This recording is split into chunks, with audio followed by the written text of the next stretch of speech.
البدع والأهواء، أهل البدع العقائدية وأهل البدع السياسية. أنا أقول بيننا وبينكم السلف، بيننا وبينكم الكتب. بسم الله الرحمن الرحيم. الحمد لله الذي أرسل رسوله بالهدى ودين الحق ليظهره على الدين كله وكفى بالله شهيدا وأشهد أن لا إله إلا الله وحده لا شريك له إقرارا به وتوحيدا وأشهد أن محمدا عبده ورسوله صلى الله عليه وعلى آله وسلم تسليما مزيدا لا نبي بعده. Ikhwani fid din, azzani wa jazakumullah wa hafizakumullah jami'an. Kita lanjutkan bacaan terhadap kitab At-Tafsir Al-Muyassar, yang mana kita sekarang masih berada di awal-awal penafsiran surat Al-An'am. Kemarin sudah kita awali penafsiran ayat yang pertama, kedua, kemudian ketiga, dan juga yang keempat serta yang kelima. Sudah kami lewati dan juga kami jelaskan Al-An'am terjemahan globalnya adalah binatang ternak. Karena dalam ayat ini nanti atau dalam surat ini nanti ada penyebutan mengenai binatang ternak, barakallahu fikum. Oleh karena itu surat ini dinamakan dengan Al-An'am. Kita masuk di ayat yang berikutnya, yaitu ayat yang ke-6, barakallahu fikum.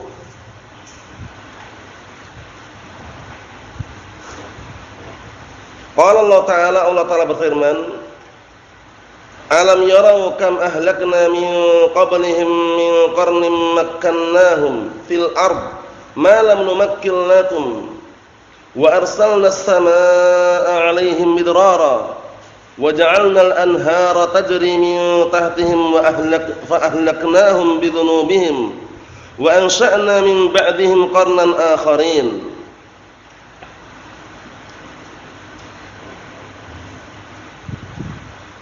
Dalam ayat yang mulia ini Allah Subhanahu wa taala menjelaskan kepada kita agar kita memperhatikan bahwasannya Allah Subhanahu wa taala telah membinasakan orang-orang sebelum umat Nabi Muhammad sallallahu alaihi wa ala alihi wasallam, yang semula mereka diberikan kekuasaan di muka bumi ini dan diberikan kenikmatan, namun justru mereka kufur terhadap nikmat tersebut, tidak bersyukur, tidak mentauhidkan Allah Subhanahu wa taala. Akhirnya Allah taala binasakan mereka. Padahal dulunya diturunkan dari langit air hujan yang sangat deras dan juga diberkahi. Kemudian bahkan dijadikan sungai-sungai mengalir sebagai bentuk kenikmatan atas mereka, mengalir dari bawah rumah-rumah mereka. Masya Allah. Tapi karena sebab dosa mereka, sebab perbuatan mereka bermaksiat kepada Allah Subhanahu wa taala, mensekutukan Allah Subhanahu wa taala, akhirnya Allah taala binasakan dan Allah taala mengganti generasi yang berikutnya. Ayat ini mirip dengan ayat yang sering Anda sebutkan, yaitu firman Allah Subhanahu wa taala, "Wa daraballahu mathalan qaryatan kanat aminatan mutmainnah ya'tiha rizquha raghadan min kulli makan fakafarat bi an'amillah fa'adzaqaha Allah libasal ju'i wal khaufi bima kanu yasna'un." Artinya, dan sungguh Allah taala telah memberikan suatu permisalan dengan suatu kampung yang dulunya kampung tersebut tenang, tentram, langgeng, datang kenikmatan dari seluruh penjuru. Namun ternyata mereka tidak bersyukur kepada Allah Subhanahu wa taala. Justru mereka kufur kepada Allah Subhanahu wa taala. Akhirnya Allah Subhanahu wa taala azab mereka dengan diberikan rasa takut dan rasa lapar dengan sebab perbuatan yang mereka perbuat. Ini juga mirip ya. Nah, barakallahu fikum, sudah dikasih kenikmatan tapi tidak bersyukur. Allahumma musta'an. Kita lihat tafsirannya atau kita lihat ayatnya dulu. Alam yarau kam ahlakna min qablihim min qarnin. Tidakkah mereka memperhatikan betapa banyak yang pernah Allah Subhanahu wa taala binasakan orang-orang sebelum mereka dan di generasi sebelumnya, yang semula mereka diberikan kekokohan di muka bumi ini, yang belum pernah Allah Subhanahu wa taala memberikan kekuasaan kepada sebelumnya, kepada orang-orang sebelumnya. Dan bahkan Allah taala wa arsalna as-samaa'a 'alaihim midrara, Allah taala turunkan air hujan untuk mereka. Wa ja'alna al-anhara tajri min tahtihim, dan Allah telah jadikan sungai-sungai mengalir dari bawah rumah-rumah mereka. Fa ahlaknahum bi dzunubihim, kemudian kami binasakan mereka dengan sebab dosa-dosa mereka. Wa ansha'na, perhatikan baik-baik ya. Wa ansha'na min ba'dihim qarnan akharin, dan kemudian kami menciptakan kembali setelah mereka generasi-generasi atau orang-orang yang lainnya. Allah Subhanahu wa taala telah memberikan kenikmatan yang sangat luas, namun mereka tidak bersyukur. Akhirnya Allah telah adab mereka. Qala al-mufassirun asbahumullah, alam ya'lam haula'i alladziina yajhaduna wahdaniyatallahi wa istihqaqahu wahdahu al-ibadah. Tidakkah mereka orang-orang yang menentang keesaan ketunggalan Allah Subhanahu wa taala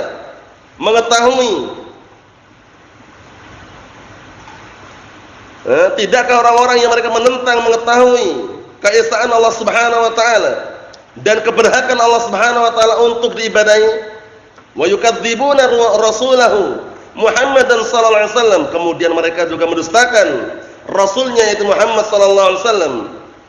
Ma halla bil umam al-mukadzdzabah qablahum, yaitu apa yang telah ditimpakan kepada umat-umat yang mendustakan sebelum mereka, min halakin wa tadmirin, berupa kebinasaan dan kehancuran. Wa qad makkannahum fil ardi ma lam numakkin lakum ayyuhal kafirun, dan sungguh kami berikan mereka kekokohan di muka bumi ini dengan suatu kekokohan yang belum pernah kami berikan kepada kalian wahai orang-orang kafir. Bayangkan, ini sekedar agar merenungi. Wa an'amna 'alaihim bi'inzalil amtar wa jarayanil anhar min tahti masakinihim, masyaallah. Dan kami berikan nikmat atas mereka dengan diturunkannya hujan dan mengalirnya sungai-sungai dari bawah rumah-rumah mereka. Masyaallah, kenikmatan yang sangat luar biasa. Istidrajan wa imla'an lahum, tapi ini hanya sekedar istidraj. Hanya sekedar istidraj, penguluran waktu. Dan juga apa? Na barakallahu fikum, menunda-nunda waktu mereka saja. Karena orang kufar tetap akan dihancurkan. Fakafaru, ternyata mereka kufur bi ni'amillah, dengan nikmat Allah Subhanahu wa taala. Wa kadzdzabu rusula, dan mereka mendustakan para rasul. Akhirnya apa kata Allah Subhanahu wa taala? Dibinasakan. Fa ahlaknahum bisababi dzunubihim, kemudian kami binasakan mereka dengan sebab dosa-dosa mereka. Wa ansha'na min ba'dihim umaman, kemudian kami menjadikan setelah mereka umat-umat yang baru tentunya, ukhra, umat-umat yang lain, khalafuhum fi imaratil ard, yang mereka menjadi pemimpin di muka bumi ini. Maksudnya apa?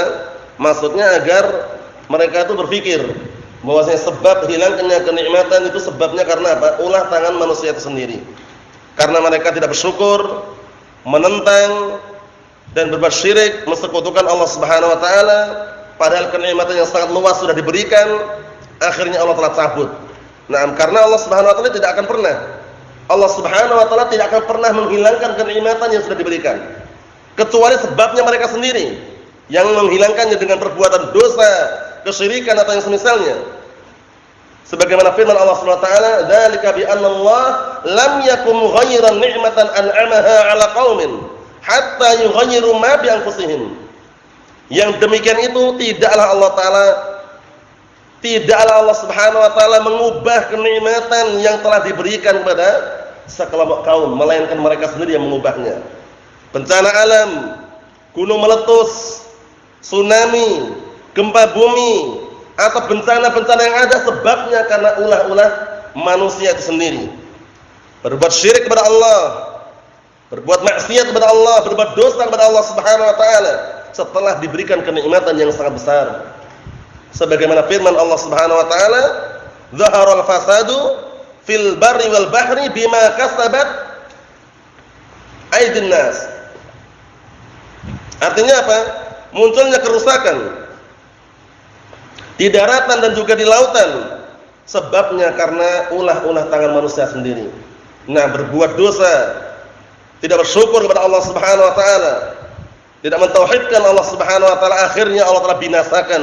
Allah Taala hukum mereka. Allah Taala timpakan bencana. Bencana tersebut barakallahu fikum hukuman bagi orang-orang kufar wal munafikin wal musyrikin, dan ujian bagi orang-orang yang mentaati Allah Subhanahu wa taala. Ujian. Nah, barakallahu fikum. Kita lihat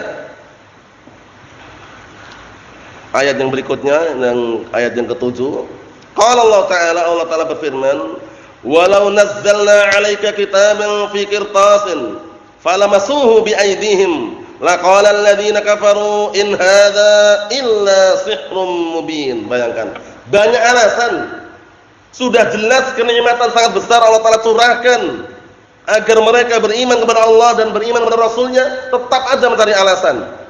Sampai-sampai disebutkan, kalau seandainya kami turunkan kepadamu tulisan di atas kertas, niscaya mereka akan menyentuhnya dan mengambilnya dengan tangan-tangan mereka. Kemudian seraya mereka orang-orang kafir akan berkata, tidaklah ini kecuali sihir yang nyata. Bayangkan. Maksudnya apa? Mereka masih tidak terima, tidak meyakini, tidak beriman kepada Allah Subhanahu wa taala dan nabinya. Tidak mengakui bahwasanya Nabi Muhammad itu adalah utusan Allah. Dan mereka pengennya apa? Agar nabi itu datang dari kalangan orang-orang Ahlul Kitab, orang Yahud, Bani Israil atau semisalnya. Padahal kalaupun datang dari kalangan mereka pun mereka juga mendustakan. Coba ingat sejarahnya orang-orang Yahud yang mereka apa? Seringkali membunuh para nabi dan rasul. Orang-orang Yahud. Na'am barakallahu fikum, seperti itu. Allahul musta'an. Kita lihat sini.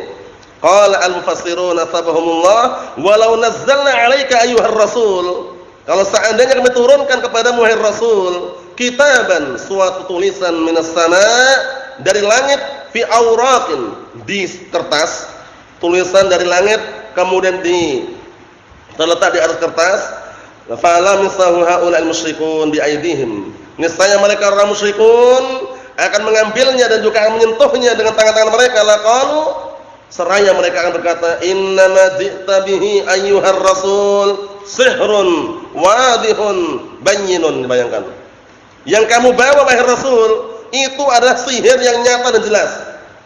Sihir yang nyata dan jelas, akan mengatakan seperti itu. Paham ya? Bayangkan. Jadi mereka enggak terima, enggak mau menyatakan Al-Qur'an kalamullah, berat bagi mereka. Sehingga mereka pun mengatakan ini ucapan manusia. Al-Qur'an masih dikatakan ucapan manusia. Namun sudah ada ancamannya. Allah Ta'ala mengancam dengan neraka apa? Neraka Saqar. Nah, neraka Saqar neraka yang sangat panas. Paham ya? Yang dijaga di atasnya berapa malaikat? 19 malaikat. Ketika ada yang mengatakan in hadza illa qaulul bashar, tidaklah ini melainkan ucapan manusia. Al-Qur'an dibilang ucapan manusia, bayangkan. Enggak meyakini, enggak mengimani. Langsung Allah Ta'ala apa? Berikan hukuman untuk mereka. In hadza illa qaulul bashar sa'uslihi saqar wa ma adraka ma saqar la tubqi wa la tadar lawahatul lil bashar 'alaiha 19. Tidaklah ini melainkan ucapan manusia. Al-Qur'an dibilang ucapan manusia. Kemudian apa kata Allah Ta'ala? Sa'uslihi saqar, aku akan masukkan dia ke dalam neraka Saqar. Apakah kamu tahu apa itu neraka Saqar? Neraka Saqar adalah neraka yang la tubqi wa la tadar, tidak menyisakan, tidak meninggalkan. Semua yang masuk langsung terbakar. Lawahatul lil bashar, tempat untuk manggang manusia yang bangkang. Nah, kemudian apa? 'alaiha 19. Di atasnya terdapat 19 malaikat. Na'am barakallahu fikum, seperti itu. Ikhwani fid din, azza wa jazakumullah wa hafizakumullah jami'an. Jadi keadaan orang-orang musyrikun yang mereka tidak mau meyakini dan tidak mau mengimani mukjizat yang Allah telah turunkan kepada Nabi Muhammad SAW dan juga tidak meyakini kebenaran Rasul Nabi kita Muhammad SAW, ancamannya adalah adab buat mereka semuanya. Kita lihat ayat berikutnya, ayat yang nomor 8, ayat yang ke-8. Qala Allah Ta'ala berfirman, wa qalu laula unzila alaihi malak walau anzalna malakan laqudiyal amr thumma la yunzarun. Mereka mengatakan, kalau seandainya diturunkan pada Muhammad itu malaikat, maksudnya apa tujuannya? Turun malaikat untuk menjelaskan bahwa Nabi Muhammad itu adalah nabi gitu loh. Pengennya mereka seperti itu. Padahal kalau seandainya diturunkan malaikat beneran, mereka pun juga tidak akan bisa melihat. Karena apa? Malaikat alamnya alam ghaib, kecuali kalau malaikat berubah wujudnya seperti manusia. Itu pun nanti mereka nggak percaya lagi gitu loh. Paham ya? Datang wujudnya malaikat seperti manusia, benarkan ini Nabi Muhammad, ini nabi, ini rasul. Mereka percaya enggak kira-kira? Enggak percaya juga. Pengennya wujud malaikat yang asli, enggak akan mampu melihatnya. Dan bahkan mereka mungkin mengingkarinya. Malaikat Jibril aja kalau menampakkan wujud aslinya berapa sayapnya? 600 sayap, bayangkan. Nah, barakallahu fikum, seperti itu. Jadi perlu diperhatikan. Mereka cuma omong kosong ini. Pembohong, pendusta. Dengan alasan-alasan yang mereka sebutkan. Nah, kalau seandainya ada malaikat turun kepada Nabi Muhammad untuk menjelaskan Nabi Muhammad itu adalah nabi, seperti itu ucapan mereka. Walau anzalna malakan, ini lihat ini. Kalau seandainya kami menurunkan malaikat, laqudiyal amr, niscaya sudah selesai urusannya, akan dibinasakan mereka nanti. Tsumma la yunzarun, mereka tidak ditunggu lagi sudah. Paham ya? Langsung dibinasakan karena apa? Nah, barakallahu fikum, karena mereka mengingkari gitu ya. Allahul musta'an. Qala al-mufassirun asabahumullah wa qala haula'il musyrikun. Berkata orang-orang musyrikun, perhatikan tafsirannya itu, halla anzalallahu ta'ala ala Muhammad malakan minas sama'. Duhai kalau seandainya Allah Ta'ala turunkan kepada Nabi Muhammad itu seorang malaikat atau malaikat dari langit, liyusaddiqah, untuk membenarkan Nabi Muhammad fima ja'a bihi minan nubuwah, berupa kenabian yang dia bawa. Maksudnya mereka berangan-angan, duhai seandainya ada malaikat yang turun menyatakan, membenarkan bahwa Nabi Muhammad itu nabi gitu loh. Itu keinginan mereka. Walau anzalna malakan minas sama'i ijabatan li talabihim, kalau seandainya kami benar-benar turunkan malaikat dari langit dalam rangka memenuhi permintaan mereka, laqudiyal amru bi ihlahihim, niscaya akan selesai urusannya dengan membinasakan mereka. Bayangkan, dibinasakan mereka. Tsumma la yumhiluna litaubatin, kemudian mereka tidak dikasih waktu lagi untuk bertobat. Faqad sabaqa fi ilmillahi annahum la yu'minun, dan sungguh Allah Ta'ala lebih duluan mengetahui bahwasanya mereka tetap tidak akan beriman gitu loh. Faham belum? Permintaan mereka itu kalau diturutin pun mereka tidak mau beriman. Allah Ta'ala lebih tahu. Paham ya? Apa keinginan mereka? Keinginan mereka itu ada malaikat yang datang kemudian menjelaskan Nabi Muhammad ini nabi. Nah, keinginan itu kalau diturutin, itu pun mereka belum tentu mau beriman gitu loh. Sehingga Allah Ta'ala tidak menurutin, tidak memberikan apa? Nah, permintaan mereka tidak dikabulkan. Karena kalaupun dikabulkan, mereka tetap enggak beriman juga. Namanya orang musyrikun, al-mu'anidun. Allahumma musta'an. Ikhwani fid din, azza wa jazakumullah. Ayat yang berikutnya, ayat yang ke-9, barakallahu fikum, perhatikan baik-baik. Walau ja'alnahu malakan la ja'alnahu rajulan wa lalabasna 'alaihim ma yalbisun. Artinya apa? Kalaupun seandainya kami jadikan malaikat untuk datang, itu pun kami jadikan malaikat itu wujudnya manusia. Dan itu nanti pun apa? Kalau wujud manusia, niscaya kami pun apa? Nah, barakallahu fikum, akan membuat mereka samar gitu loh. Lah kalau sama manusia, Nabi Muhammad manusia bukan? Manusia. Kalau datangkan malaikat wujudnya manusia, sama-sama manusia. Sehingga mereka pun belum tentu mau benarkan gitu loh. Pengennya malaikat yang asli wujudnya, dan itu pun mereka nggak akan mampu untuk melihatnya. Kita lihat sini. Na'am barakallahu fikum wa labasna 'alaihim ma yalbisun, dan akhirnya mereka pun akan tersamarkan. Paham ya? Nah, akan dibikin samar karena sama-sama manusia yang nampak kan itu. Kita lihat tafsirannya biar jelas. Qala al-mufassirun asbahumullah walau ja'alna ar-rasula al-mursal ilaihim malakan idlam yaqtani'u bi Muhammadin sallallahu alaihi wasallam, kalaupun seandainya nah barakallahu fikum hafizakumullah, kalaupun seandainya kami jadikan rasul yang diutus untuk mereka itu bentuknya adalah malaikat, wujudnya malaikat. Kalau yang pertama, yang sebelumnya tadi datang malaikat membenarkan Nabi Muhammad itu adalah nabi. Yang kedua, kalau seandainya Nabi Muhammad atau utusan atau nabi itu bentuknya wujudnya malaikat, nah barakallahu fikum, itlam yaqtani'u bi Muhammadin sallallahu alaihi wasallam, karena mereka enggak mau tunduk, enggak terima dengan Nabi Muhammad SAW, la ja'alna dzalikal malak fi suratil bashar, kami pun akan menjadikan yang diutus tersebut, malaikat tersebut bentuknya manusia, kata Allah Ta'ala. Paham belum? Kalau mereka minta tolonglah yang diutus ini malaikat bukan manusia gitu loh, itu pun Allah Ta'ala akan menjadikan wujudnya manusia nanti gitu loh. Paham ya? Enggak menampakkan wujud malaikat aslinya gitu ya, seperti itu. Kita lihat, la ja'alna dzalikal malak fi suratil bashar, niscaya kami pun akan menjadikan malaikat tersebut bentuknya adalah wujudnya manusia, hatta yastati'u as-sama' minhu wa mukhatabatuh. Tujuannya apa? Agar mereka itu mampu untuk mendengar darinya, wa mukhatabatahu, dan juga mengajak bicara, karena sama-sama apa? Nah, wujudnya manusia. Idlaisa bi imkanihim ru'yatul malak, karena enggak mungkin mereka itu bisa melihat malaikat ala suratihi al-malaikaiyah. Naam al-malaikaiyah, al-malakiyah, apa itu? Al-malaikiyah gitu ya, al-malaikiyah. Artinya apa? Dikarenakan enggak mungkin mereka melihat malaikat berdasarkan wujud bentuk asli malaikat, enggak mungkin. Paham ya? Akan lari. Malaikat Jibril wujud aslinya berapa tadi? Sayapnya 600 sayap. Coba kalau nampak misalkan, mereka akan takut dan lari gitu loh ya. Nah, dan Allah Ta'ala walaupun memenuhi permintaan mereka, akan didatangkan malaikat yang wujudnya tetap manusia gitu loh. Paham ya? Nah, kalau wujud malaikat yang asli, mereka akan apa? Enggak akan mungkin.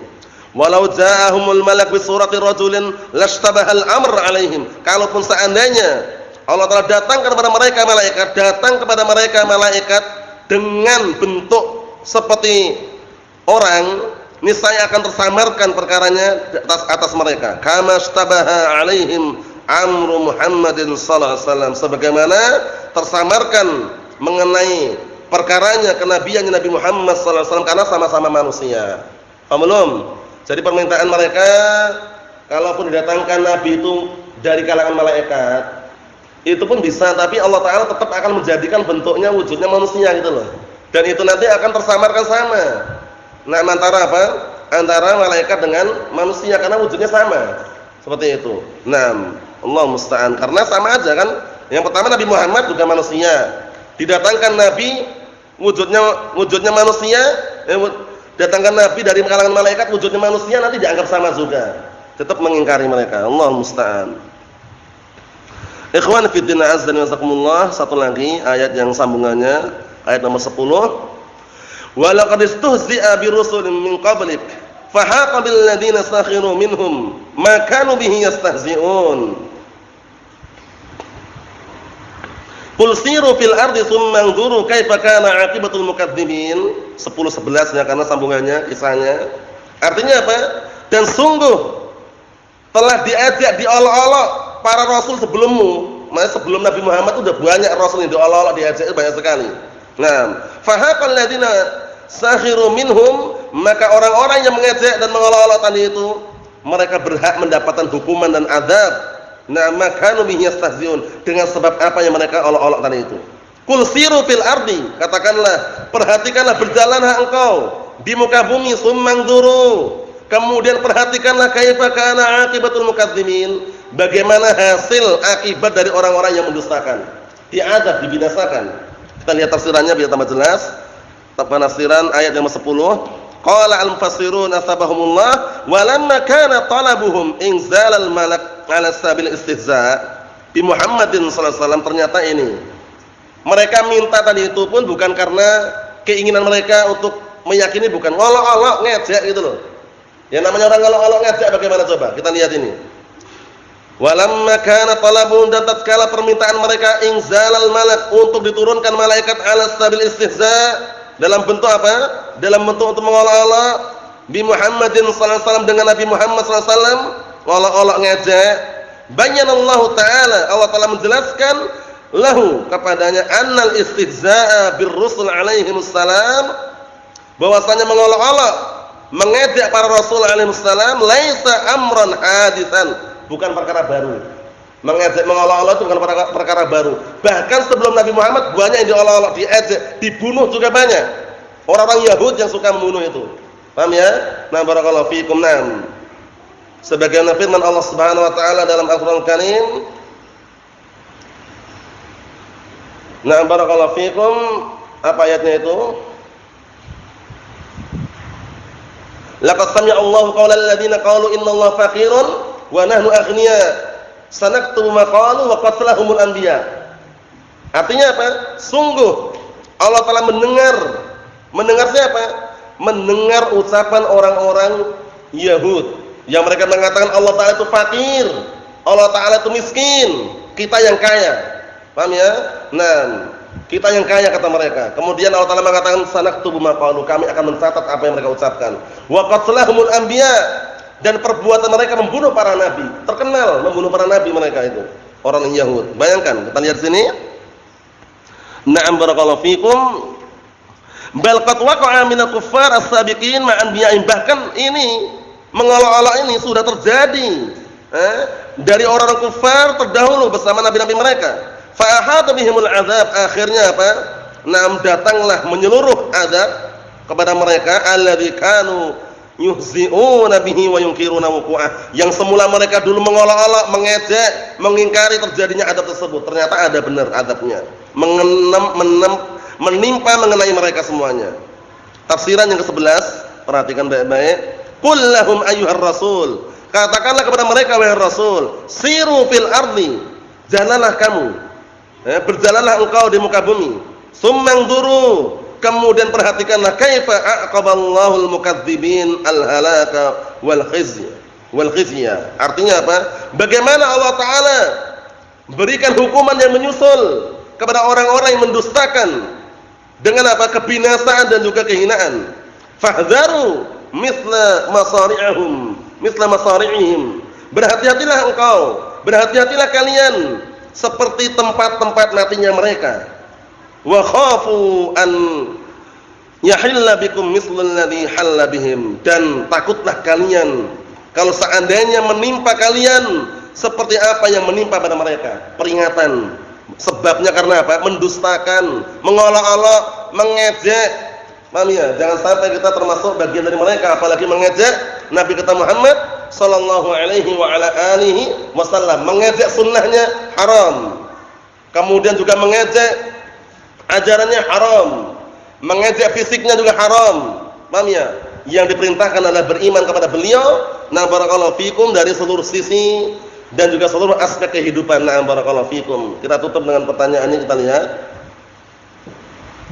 Bismillah. Apakah cara belajar ahlus sunnah